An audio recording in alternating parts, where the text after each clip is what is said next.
నా పేరు లెలిన్, ఎస్ఎఫ్ఐ ఏలూరు జిల్లా సెక్రటరీ.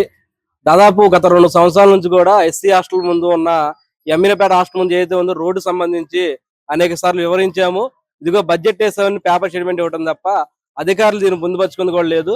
గతంలో ఉన్న ఏదైతే ఎస్సీ డిపార్ట్మెంట్ జేడీ గారు ఉన్నారో, జేడీ గారు ఉన్నప్పుడు కూడా అనేక సార్లు మేము వివరణ ఇచ్చాం. అయ్యా పరిస్థితి వివరణ ఇచ్చి 60 సార్లు ఇస్తే ఇదిగో ఇంకేముంది, రేపు పొద్దున్న బడ్జెట్ పిలుస్తాం, రేపు పొద్దున్న పిలుస్తాం అని చెప్పి దాని సంవత్సరం పాటు కాలయాపన చేశారు. ఏదో కళ్ళం నీళ్లు తోడడానికి మాత్రం ఒక ట్రక్కు 2 ట్రక్కులు తీసుకొచ్చి ఇక్కడ వేస్ట్ మెటీరియల్ వేసి మేము రోడ్డు ప్రారంభిస్తాం అని చెప్పారు తప్ప ఎక్కడా కూడా రోడ్డు సంబంధించి కూడా లేదు.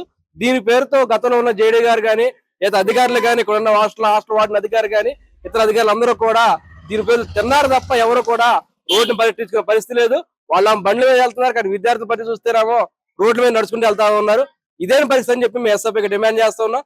తక్షణమే రోడ్డు పరిస్థితి వేయాలి, లేని పక్షులు ఇక్కడే కూర్చొని మీ అధికారులు అంతే తెలుస్తామని చెప్పి ఎస్ఎఫ్ఐగా డిమాండ్ చేస్తా ఉన్నాం. ఈరోజు ఇటు ఎస్సీ హాస్టల్లో కానీ బీసీ హాస్టల్ నేర్చు చూసుకున్నా సరే సరైన పరిస్థితి అక్కడ లేదు. అన్ని కూడా అశుభ్రంగా ఉన్నాయి, శుభ్రంగా ఎక్కడా కూడా లేవు. అటు హాస్టల్ రూమ్స్ కానీ లేదనుకుంటే డ్రైనేజ్ పిల్లలు వాడిన వాటర్ డ్రైనేజ్ వాటర్ ఇటాలాలో తెలియని పరిస్థితి ఉంది. దోమలు కూడా చాలా పెద్ద సంఖ్యలో దోమలు అనేది వస్తా ఉన్నాయి. పుడితే కానీ దాదాపు గత సంవత్సరంలోనే ఆ విషజ్వరాల వల్ల 20 మంది విద్యార్థులు ఇంటికి వెళ్ళిపోయారు. దానిలో కొంతమంది కూడా ఏకంగా మాకు మేము రావు, ఈ హాస్టల్ మేము ఉన్నాం అని చెప్పి టీసీ తీసుకొని డైలీ చేసి మరి విద్యార్థులు ఇంటికి వచ్చే పరిస్థితి ఉంది. ఒక పక్కన చూసుకుంటే ఇటు గెస్ట్ హౌస్ దగ్గర ఎనమాల గోడ పడిపోయింది. లాస్ట్ టైం మేము ఏసీపీ గారు జిల్లా గారు చెప్పాం, గోడ పడిపోయింది, మగపిల్లలు ఇటు నుంచి లోపలికి వస్తా ఉన్నారు, దీన్ని వెంటనే పూర్తి చేయమని చెప్పాం. ఇదిగో మేము చేస్తా ఉన్నారు తప్ప ఇంతవరకు లేదు. ఈ రోజు చూసుకుంటే హాస్టల్ డ్రైనేజీలో ముందు బాటిల్ ఉన్నాయి, హాస్టల్లో ముందు బాటిల్ ఉన్నాయి. దాన్ని ఎవరు తీసుకొచ్చారు? ఏసీపీలో తాగారా, హాస్టల్ వార్డెన్ ఎవరు తీసుకు తాగారా, వాచ్మెన్ తాగారా, జిల్లా అధికారులు తాగారా? లోపల ముందు బాటిల్ అని చెప్పేసి మేము సూటిగా అడుగుతున్నాం. వెంటనే దానికి సంబంధించి కూడా పరిశుభ్రత చేయాలి, లేని పక్షంలో ఏదైనా చేయడానికి సరే మేము ముందున్నాం అని చెప్పి ఎస్ఎఫ్ఐగా డిమాండ్ చేస్తా ఉన్నాం.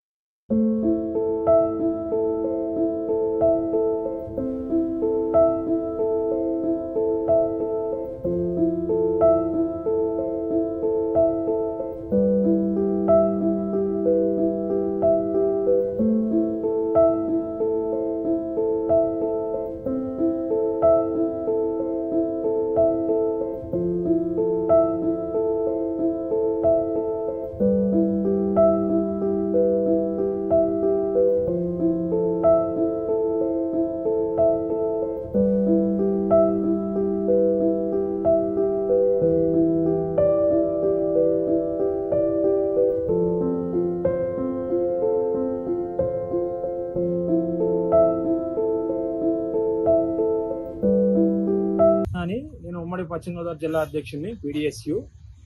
ఈరోజు మన అమీనాపేటలో ఉన్నటువంటి సాంఘిక సంక్షేమ బీసీ వెల్ఫేర్ హాస్టల్లో పిల్లలు వెళ్ళేటువంటి రహదారి మనం అక్కడ ఉన్నాము. దాదాపు ఒక 2000 మంది విద్యార్థులు, ఆడపిల్లలు, చిన్నపిల్లలు, కాలేజీ పిల్లలు నడిచేటువంటి దారి ఇది.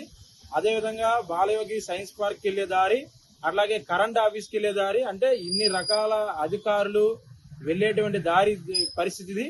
అదేవిధంగా 2000 మంది విద్యార్థులు ప్రీ మెట్రిక్ కానీ పోస్ట్ మెట్రిక్ కానీ కాలేజీ పిల్లలు కానీ చిన్నపిల్లలు కానీ ఈరోజు ఈ రోడ్లో వెళ్లాల్సిన పరిస్థితి కొనసాగుతూ ఉంది. ఈ రోడ్డు ఎంత దారుణంగా ఉందో మీరందరూ కూడా చూడొచ్చు.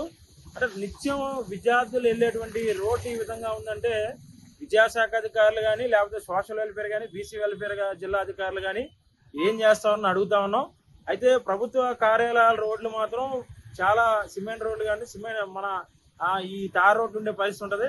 కానీ పేద వర్గాలు, అట్టడుగు వర్గాలు ఉండేటువంటి ఏవైతే హాస్టల్స్ ఉన్నాయో హాస్టల్ ఉండేటువంటి విద్యార్థులు ఉండేటువంటి హాస్టల్కి వెళ్ళేటువంటి దారులు దారుణంగా ఉన్నాయి. వర్షం వస్తే మొత్తం ఇదంతా డ్రైనేజ్ అంతా రోడ్డు మీదకి వచ్చి ఎక్కడికక్కడ నీళ్లు నిలబడిపోయి ఈరోజు విద్యార్థులు వెళ్ళలేని పరిస్థితి కొనసాగుతోంది.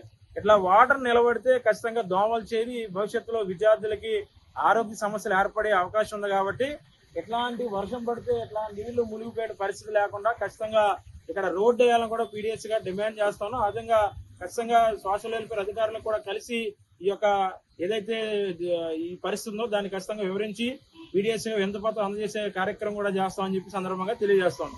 ఎస్ఎంఆర్ వారి ప్రశాంత్ రియల్ ఎస్టేట్స్ రూపంలో అదృష్టం మీ ఇంటి తలుపు తడుతోంది.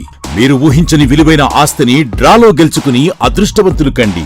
నెల నెలా తేలిక వాయిదాలతో మీ పిల్లలకు ఉజ్వలమైన భవిష్యత్తును విలువైన ఆస్తి రూపంలో అందించండి. లక్కీ డ్రాలో duplex house, independent house, apartments, open plots తో పాటు ఒక కారుని గెలుచుకునే అద్భుత అవకాశం. ఈ స్కీమ్ లో చేరి మిమ్మల్ని మించిన అదృష్టవంతులు ఎవరూ లేరని నిరూపించండి. 1వ నెలలో 5 ఓపెన్ ప్లాట్స్, ఒక హోండా అమేజ్ కార్.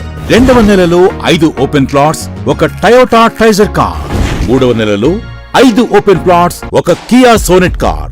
4వ నెలలో 5 ఓపెన్ ప్లాట్స్, ఒక వోక్స్వాగన్ వర్చస్ కార్. 5వ నెలలో 5 ఓపెన్ ప్లాట్స్, ఒక హుండై క్రెటా కార్. 6వ నెలలో 3 డూప్లెక్స్, ఒక విల్లా, 9 2BHK అపార్ట్మెంట్లు, ఒక స్కోడా స్లావియా కార్ ను గెలుచుకోండి. పథకం యొక్క లాభాలు: ప్రతి నెల 2వ ఆదివారం డ్రా తీయబడి లక్కీ డ్రాలో ప్రాపర్టీస్ పొందినవారు తరువాతి నెల నుండి సొమ్ము కట్టనవసరం లేదు. ప్రతి సభ్యునికి గ్యారంటీగా ప్రాపర్టీ లభిస్తుంది. ముఖ్య గమనిక: 75 మంది సభ్యులకు మాత్రమే ఈ అవకాశం కలదు. కాల పరిమితి కేవలం 6 నెలలు మాత్రమే. Address: Prashant real estates, Canara bank line, Powerpet, Eluru. Phone 9505288786.